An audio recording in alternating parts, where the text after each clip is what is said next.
देखिए प्रश्नावली 1.2 को क्वेश्चन नंबर 2 क्या कहता है, क्या सभी धनात्मक पूर्णांकों के वर्गमूल अपरिमेय होते हैं।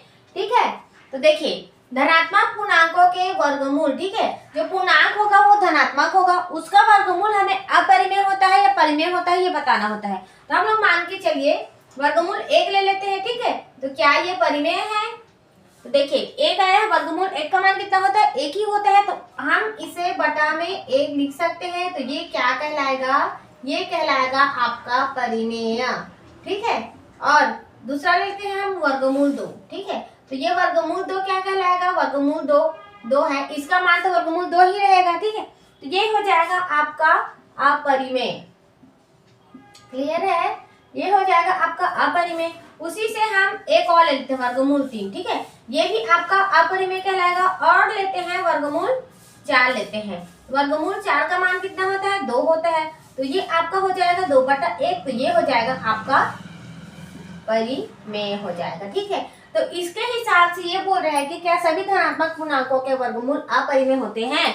तो इसका मान क्या होगा, यदि नहीं तो ऐसी संख्या के वर्गमूल को उदाहरण दीजिए जो एक अपरिमेय संख्या हो। ठीक है, देखिए इसका आपको हल क्या लिखना है कि सभी धनात्मक पूर्णांकों के वर्गमूल, यहां तक आपको लिखना है सभी धनात्मक पूर्णांकों के वर्गमूल क्या होते हैं, अपरिमेय नहीं होते हैं। ठीक है, नहीं होते हैं। तो इसमें एक और बोला है कि अगर नहीं होते हैं तो ऐसी संख्या के वर्गमूल का उदाहरण दीजिए जो कि परिमेय संख्या हो। तो है जी, हमारे पास तो है एक संख्या, कौन सी है, वर्गमूल 9 ले लेते हैं। ठीक है, वर्गमूल 9 लेंगे, यहाँ पे भी एक और है वर्गमूल 4 है। ठीक है, ये भी क्या है, एक परिमेय संख्या है। ठीक है, तो वर्गमूल 9 का मान कितना हो जाता है, 3, जो 3/1 के रूप में हम लिख सकते हैं। तो परिमेय संख्या में एक नियम है या परिमेय संख्या का रूल है कि जिसे p/q के रूप में लिख सकते हैं, और q बराबर 0 नहीं हो सकता, मतलब q का मान 0 नहीं हो सकता। तो हम इसे 3/1 के रूप में लिख दिए, तो ये हो गया आपका आंसर। ठीक है, या तो आप वर्गमूल 4 भी लिख सकते हैं या आप वर्गमूल 9 का भी उदाहरण दे सकते हैं इसमें। ठीक है, जो कि एक परिमेय संख्या है, ये हो जाएगा आपका आंसर। तो नेक्स्ट देखते हैं। देखिए क्वेश्चन नंबर 3 क्या कहता है, दिखाइए कि संख्या रेखा पर वर्गमूल 5 को किस प्रकार निरूपित किया जाता है। हमें संख्या रेखा पर वर्गमूल 5 को दर्शाना है। ठीक है, इसके पहले आपको ये जानना होगा, अगर आपको संख्या रेखा पर वर्गमूल 5 को दर्शाना है तो सबसे पहले आपको एक रूल जानना है। ठीक है, जिसे बोलते हैं हम पाइथागोरस प्रमेय। अगर आपको वो नहीं आता तो आप इस क्वेश्चन को कभी भी सॉल्व नहीं कर पाएंगे। तो देखिए सबसे पहले हम लोग देख लेते हैं वर्गमूल 5 को हम किस प्रकार लिख सकते हैं। हम इसे लिख सकते हैं 4/1। ठीक है, 5 हो जाता है ये, तो इसे हम ऐसे भी लिख सकते हैं क्या, 2 का वर्ग प्लस 1 का वर्ग। ठीक है, तो वर्गमूल 5 बराबर हो जाएगा आपका 2 का वर्ग और 1 का वर्ग हो जाएगा। ठीक है, तो देखिए हम जानते हैं पाइथागोरस प्रमेय से, यहाँ से लिखेंगे हम,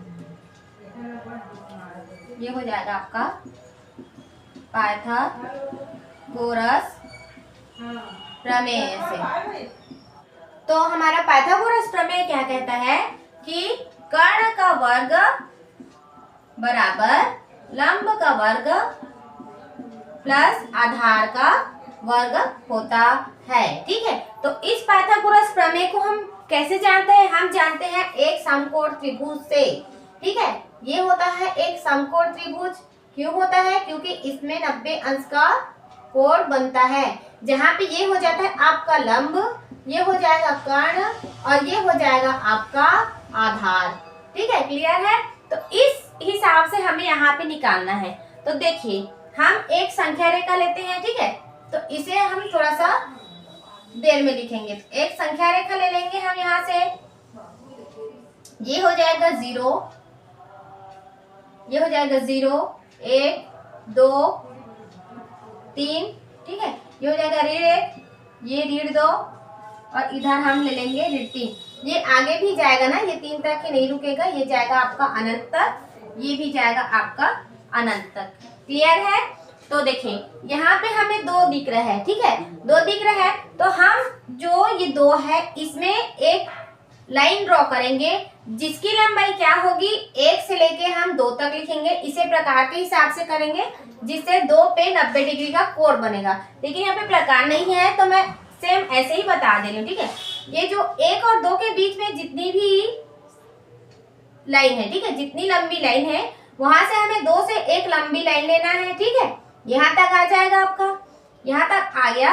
अब हमें इस 0 से या O से मान लीजिए हमें मिला देना है, तो इसे हम A मान लेंगे, ठीक है, इसे हम B मान लेंगे और इसे हम C मानेंगे, ठीक है। ये हो जाएगा आपका C पॉइंट यहाँ पे, ठीक है। तो इसकी लंबाई कितनी है, 1 और 2 के बीच में जितनी लंबाई है वही इसकी लंबाई है, तो इसकी लंबाई हम 1 कर देंगे, ठीक है।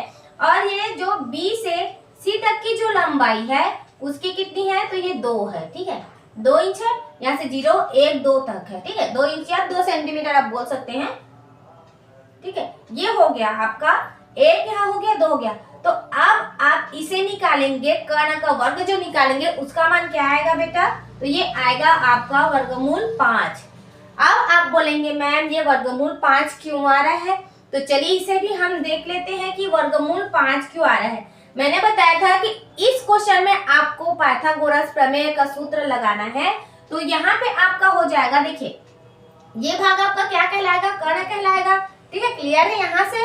और इसका जो भाग होता है वो इन दोनों के वर्ग के जोड़ के बराबर होता है, ठीक है। तो ये हो जाएगा आपका कर्ण का वर्ग कितना हो जाएगा, AB का वर्ग, ठीक है, या आप कर्ण का वर्ग ही निकालिए, कर्ण का वर्ग प्लस बराबर लंब का वर्ग, मतलब A और C का लंब कितना है, 1 का वर्ग प्लस BC का वर्ग, तो ये हो जाएगा 2 का वर्ग।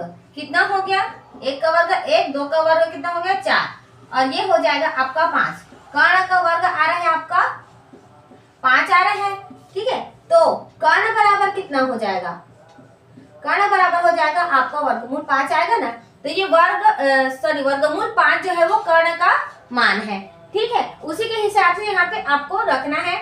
इसको हमने 2 से ही क्यों लिया है, क्योंकि यहाँ पे हम 2 का वर्ग कर रहे हैं तो ये आ रहा है, इसीलिए हम 2 से यहाँ से लिए हैं। और उसके बाद देखिए आप यहाँ से एक प्रकार रखेंगे, यहाँ से यहाँ के बीच में रखेंगे और इसे इस टाइप से काटेंगे, ठीक है। यहाँ से ऐसे प्रकार को रख के आप यहाँ से काटेंगे तो ये कट के थोड़ा सा यहाँ तक डाउन हो जाएगा, ठीक है। ये हो जाएगा आपका डाउन, ठीक है, ये हो जाएगा O मान लीजिए, ठीक है। तो इसकी लंबाई जो है OB की लंबाई जो है वो BC के बराबर हो जाएगी, यहाँ से इसकी लंबाई जो है वो BC बराबर CO हो जाएगी, ठीक है। तो यहाँ से आपका ये प्रूफ हो गया है कि कर्ण का जो मान होता है वर्गमूल 5 होता है, ठीक, क्लियर है।